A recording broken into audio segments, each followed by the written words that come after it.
একটি গ্রামে একজন গরিব কৃষক বাস করতেন।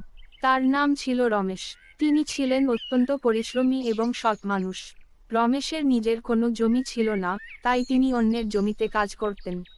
সারাদিন কষ্ট করে মাঠে কাজ করলেও তার পরিবারের জন্য পর্যাপ্ত খাবার জোগাড় করতে খুব কষ্ট হতো। তার পরিবারে ছিলেন স্ত্রী আর দুটি ছোট সন্তান। জীবনযাত্রার এই কঠিন অবস্থার মধ্যেও রমেশ কখনো হাল ছাড়েননি। প্রতিদিন ভোরে উঠে জমিতে কাজ করতে যেতেন, আর সন্ধ্যায় ক্লান্ত হয়ে ফিরে আসতেন। গ্রামের মানুষ তাকে ভালোবাসতেন, কারণ তিনি ছিলেন সৎ এবং পরিশ্রমী। একদিন রমেশ গ্রামের জমিদারের কাছে গিয়ে নিজের অবস্থা ব্যাখ্যা করলেন এবং অনুরোধ করলেন যে তাকে কিছু জমি চাষ করার জন্য দান করা হোক। জমিদার তার সততা দেখে খুশি হয়ে কিছু জমি চাষ করার জন্য তাকে দিলেন। সেই জমিতে রমেশ নতুন উদ্যমে কাজ শুরু